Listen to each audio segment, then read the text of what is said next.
Duncan Hunter indicted. The legal trouble for the congressman and his wife in a campaign spending case. And an East County state lawmaker is accused of threatening to assault a female lobbyist in Sacramento. We're not providing a lower level of service by any means. We're just trying to do it as efficiently and as financially responsible as possible. Local firefighters show off a new tool they say will protect the community and save money. It's good that we're all on the same page, whereas before a lot of us didn't even talk to each other back then, but now it's definitely been a blessing, to tell you the truth, for the community, I think. And how local neighborhoods are getting help to hold on to their culture as demographics change. KPBS Evening Edition starts right now.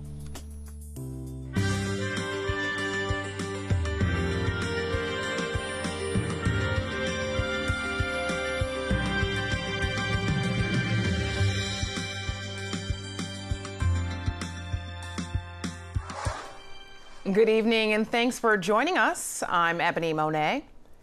After months under the microscope, federal charges were announced this afternoon against Congressman Duncan Hunter and his wife. KPBS reporter Jade Hyman has details. The list of charges is long and the specific violations even longer. Duncan Hunter and his wife, Margaret Hunter, have been indicted on charges they converted more than $250,000 in campaign funds to pay for personal expenses and then filed false campaign finance records to cover it up. Here's the list of charges: conspiracy to commit offenses against the United States, wire fraud, falsification of records, prohibited use of campaign contributions, and finally, aiding and abetting. The 48-page indictment details scores of instances from 2009 to 2016 where the Hunters illegally used campaign money to pay for personal expenses that they couldn't otherwise afford. The expenses range from vacations to home utility bills. Back in May, when I asked Hunter about the investigation, he flatly denied misusing campaign money. Did you misuse campaign funds? No. Were there mistakes made? No. No mistakes made? I did not misuse any campaign funds, but thank you for asking. Now, Congressman Hunter's office responded, and they say he believes this action is purely politically motivated. The Hunters are scheduled to be arraigned Thursday morning. We'll continue to follow this developing story. Jade Hyndman, KPBS News. Convictions and guilty pleas today for two men who had some of the closest ties to President Donald Trump during his campaign. In Virginia, Trump's former campaign manager, Paul Manafort, was convicted on 8 counts that include tax evasion and bank fraud. A mistrial was declared on 10 additional counts in which jurors could not reach an agreement. The Manafort trial is the first connected to the work of special counsel Robert Mueller, who's investigating Russian meddling in the 2016 presidential election. As those verdicts were being read this afternoon, the president's former personal attorney reached a plea agreement in an unrelated case. Michael Cohen pleaded guilty to 8 total counts. Some involved campaign finance violations. Cohen admits he and Trump arranged payments to cover up affairs with 2 women just before the election. The plea deal also includes charges of tax evasion. Cohen will be sentenced in December. PBS NewsHour is covering both of these major developments. It airs tonight at 7 right here on KPBS. The Republican candidate for a North County congressional seat has the endorsement of President Trump. The president praised Diane Harkey in a tweet last night. She's the Republican in the 49th congressional district trying to replace Republican Congressman Darrell Issa. Democratic candidate Mike Levin responded with a tweet of his own, criticizing President Trump and Harkey. A San Diego lawmaker is accused of threatening and harassing a lobbyist while at a Sacramento bar last week. Now there's an investigation into the incident. Some of the language in this report may be considered offensive. KPBS reporter Jade Hyman has more. State Senator Joel Anderson in January chimed in on the subject of sexual harassment claims. This shouldn't be a popularity test. What it should be is about victims and making sure that their voices are heard and that they receive justice. Today, Anderson is at the center of an investigation into his own conduct. Senator Anderson was removed from a Sacramento bar last week after allegedly harassing and then telling a woman, quote, "You better shut up before I bitch slap you." That woman was Stephanie Robertson, a lobbyist for the California Nurses Association. The exchange of words was reportedly over an endorsement Anderson didn't get from the CNA. The organization has filed a formal complaint with the Senate Rules Committee, and they are asking for Anderson to resign and end his campaign for the State Board of Equalization. In a statement released to KPBS, the CNA's executive director said, "No one should ever be subject to sexual harassment or threats of violence in the Capitol or anywhere else in our society. Sexual harassment and violence against women can never be treated as business as usual or swept under the rug." Senator Anderson said in a short statement, "I have the utmost respect for Stephanie, and I sincerely regret my word choice that was not directed at her. I welcome the Rules Committee investigation to clear up this misunderstanding." Look no further than last January, and we find Senator Anderson demanding transparency in the same process he's now facing. I believe those women deserve justice. That's why I've called on an open process, and that's why I've asked the pro tem to include the victim's voice. Jade Hindman, KPBS News. Tri-City Healthcare in North County might reconsider its decision to end some mental health services. As Allison St. John reports, an important meeting on the issue is happening tonight. Tri-City's 30 inpatient psychiatric beds are a critical part of the region's network of mental health care services. So when the publicly elected board decided, with virtually no notice, to suspend operations at the inpatient units, there was consternation among mental health advocates and public officials. The Crisis Stabilization Unit has already closed, and the Behavioral Health Unit is scheduled to close soon. Tonight, the board is giving the public another chance to testify about their decision. Tri-City spokesman Aaron Bizak says he doesn't know what options the board will consider. And after considering public comments and whatever relevant information is brought forward regarding the units, the board will decide what, if any, action to take on the matter. The board cited 3 reasons for its decision to close the inpatient psychiatric units.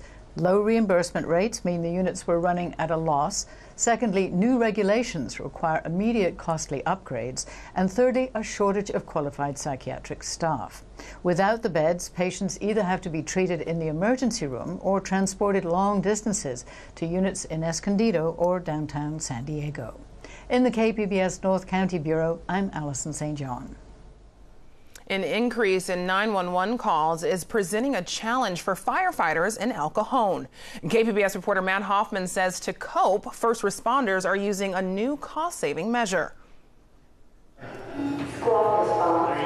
Instead of a fire engine, one of the newest emergency vehicles in El Cajon is the Squad 6 truck.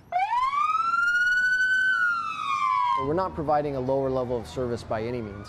We're just trying to do it as efficiently and as financially responsible as possible. Looks like it's just past East Washington. For the last 6 months, a 2-man team has been using the truck to respond to an increase in calls for medical aid. Heartland Fire Rescue says 90% of its 911 calls are medically related, and those calls are increasing every year. Obviously, in that specific area, we didn't have a fire service problem, right? So some agencies, they implement squads as a means to until they have the availability to get a fire station and a fire engine in that specific area. Well, we have a fire engine in that specific area, so at the present time, it's not necessary to put in another one. The best and most financially responsible thing for us to do in that specific area was to add, in this case, a squad to help just augment those lower level acuity calls. Compared to a fire engine that runs upwards of $700,000, this truck cost $80,000. And it's outfitted just like a fire engine, minus a hose. The Squad 6 is also advanced life support as well. So they still carry the same level of equipment. They both have a heart monitor, a trauma bag, airway bag, all of the same medical components that you would see on a fire engine is the same stuff that's on the Squad as well. Heartland Fire says Squad 6 has already responded to over 2,000 calls. And responses for full-size engines in El Cajon are down 50%. Matt Hoffman, KPBS News. In addition to a lower purchase cost, the new Squad 6 trucks use less than half of the fuel of a fire engine. Some people and businesses were evacuated in San Bernardino as a result of this train derailment. 13 tanker cars fell off the tracks this morning. A substance was leaking from one of the cars, but firefighters say it did not pose a threat to the public. San Diego's high cost of living is impacting lower income neighborhoods where new residents and businesses might force out a community's culture. KPBS reporter Taryn Minto looks at how a group in one of the neighborhoods is using a state tool to fight back. Hi. You might not notice AA Fashion in a small strip mall off bustling El Cajon Boulevard in San Diego's mid-city area. The shop that sells vibrant garments made in Vietnam is tucked in the corner among a cluster of Asian businesses, including eateries, a hair salon, and a market. But owner Ann Chan, who didn't want to appear on camera, says lately she's seen more tourists wandering into her shop. I see you look like stranger, and they say, oh, I am come from different state. She says the strangers tell her they've come to explore the city's Little Saigon Cultural and Commercial District, which is where her operation sits. The city formally recognized the 6-block concentration of Vietnamese-run businesses in 2013. And now neighborhood groups want state recognition, too.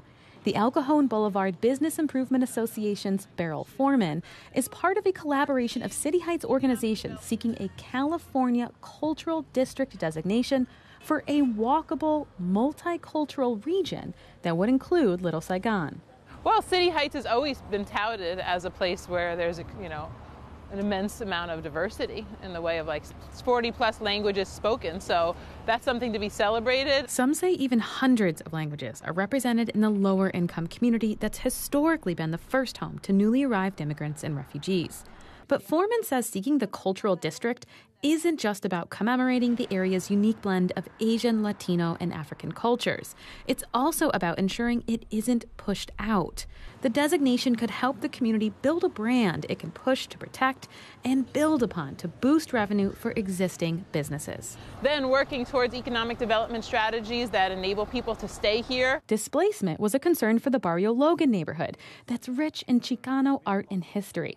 Miguel Alatorre of the nonprofit Logan Avenue Consortium says the community had experienced a boom from the group's events along the main corridor, but there was worry it could have adverse effects. Our biggest concern was that because we were being so successful on Logan Avenue, for example, that the businesses that were thriving would be forced out. That the artists that were becoming well-known or really active in the community would be, forced out due because their rents went too high or they couldn't afford it. Maintenance Assessment District Manager Marisa Casani worked with Alatorre and other groups to submit the application. Barrio Logan earned the cultural designation last year. Barrio Logan is a renting community. We don't want the rents to skyrocket and displace families. So maybe through this cultural designation and promoting preservation of everything. Culture means residents, businesses, arts, new businesses coming in. So we just want to have some sort of control. Columbia University doctoral student Jenna Dublin is studying similar efforts all over the country. We reached her on Skype. I'm seeing that groups are interested in looking at the ways that district designation could have a role in slowing down some of the physical changes in their neighborhood. The urban planner says she's seen communities in New York, North Carolina, and elsewhere specifically leverage these tools to combat gentrification. She says the recognition may bolster community organizing to help groups lobby against changes they may disagree with. Maybe the process of coming together to get a designation kind of brings people who haven't really interacted with development plans, with private developers or governments to the table for the first time. And that's another way to just have more of a feeling of political and local power. Alatorre in Barrio Logan says that's one of the benefits he saw from the culture designation. It's good that we're all on the same page.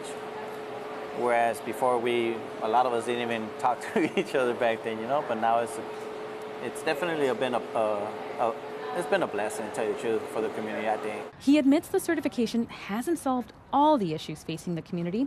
Rising rents are still a concern.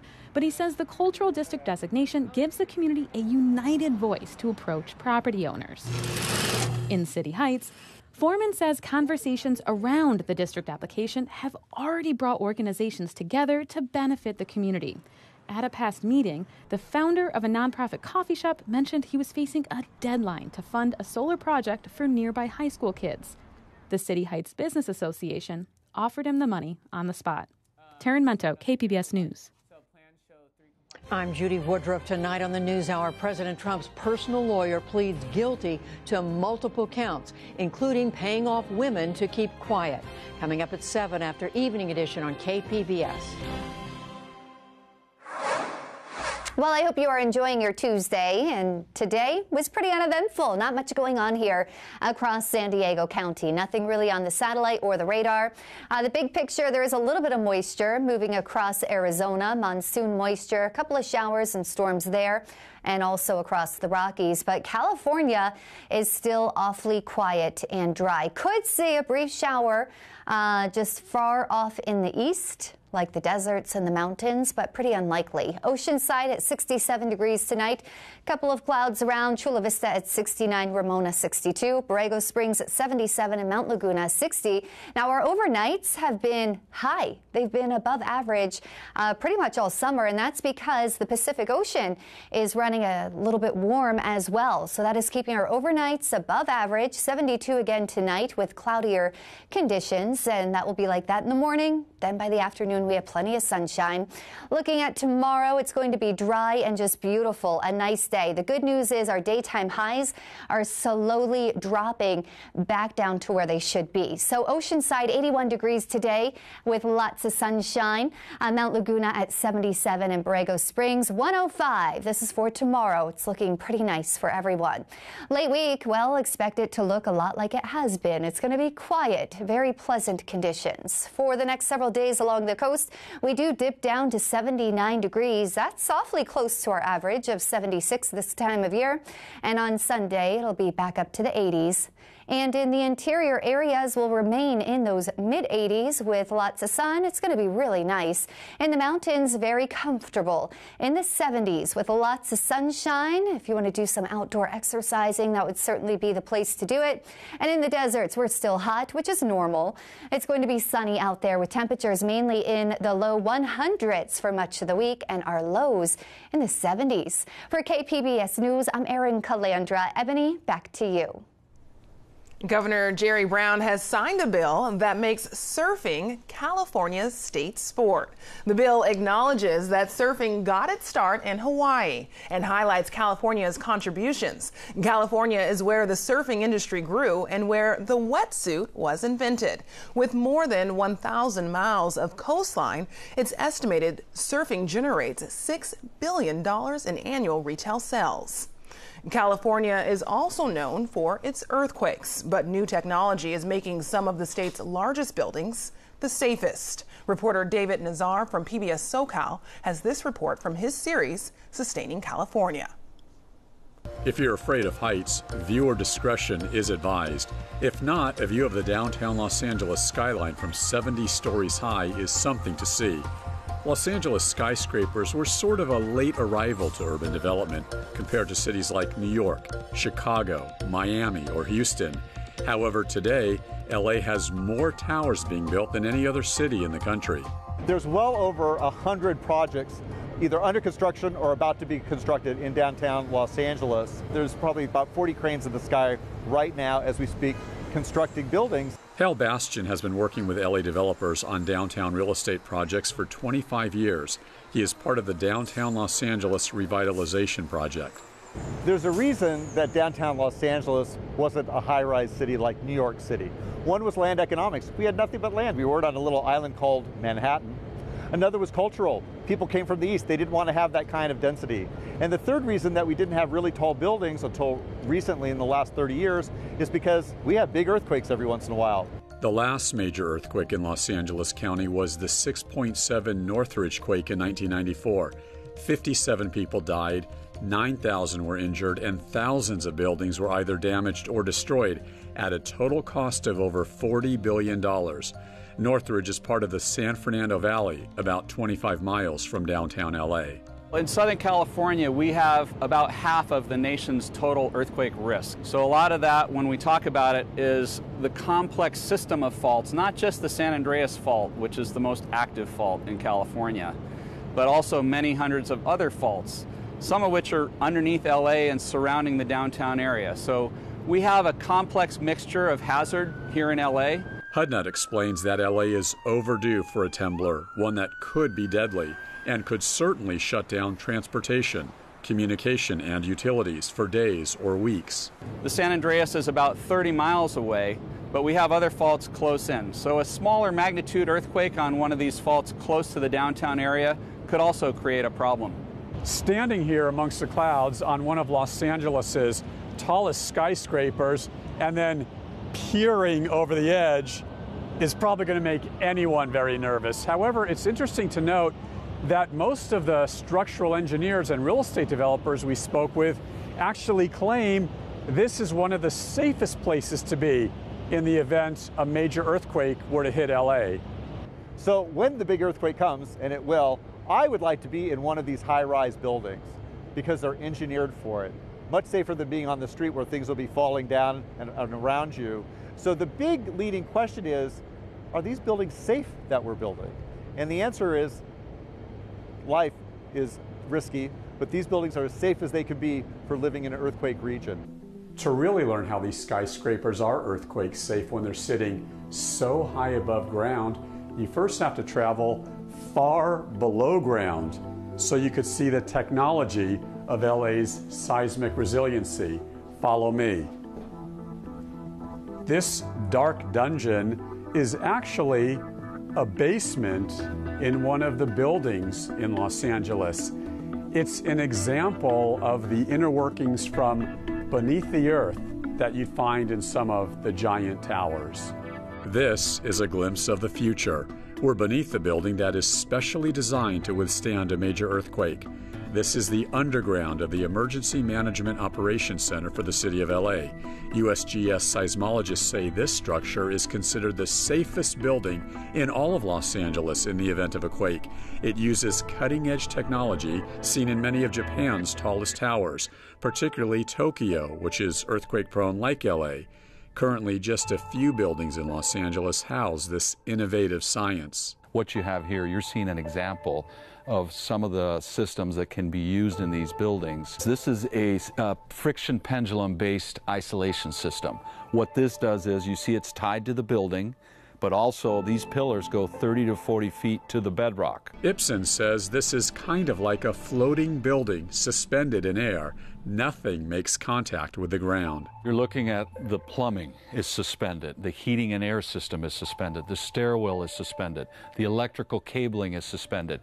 You're going to see that in these large skyscrapers. Everything will be suspended and there's no attachment to the ground at all. I'm just amazed by what the structural engineers are able to do, learning from the global experience of earthquakes all over the world and making buildings better and better, advancing the code, learning from the experience of one earthquake after another, what kinds of things can go wrong, what have gone wrong in earthquakes all around the world, and building that into improved codes to improve our seismic safety.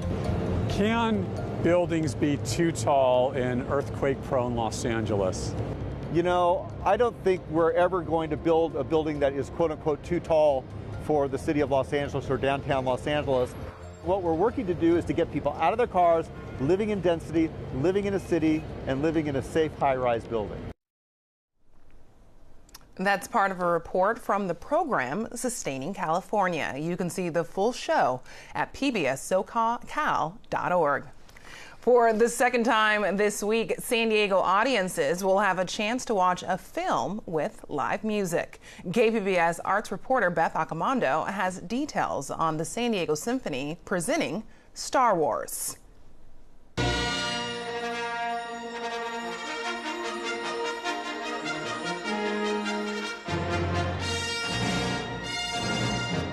John Williams music, played over the Star Wars logo in title crawl has become so iconic that you'd be hard-pressed to find a filmgoer anywhere in the world who doesn't recognize it.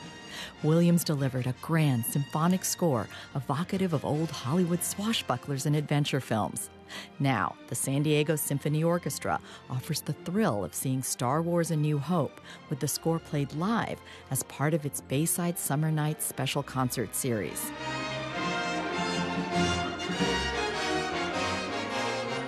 Hearing music played live, especially by a full orchestra to a film as deliriously fun as the original Star Wars, is guaranteed to give you goosebumps and to transform going to the movies into something transcendent. Beth Accomando, KPBS News. You can find tonight's stories on our website, kpbs.org/evening edition. Thanks for joining us. Have a great night.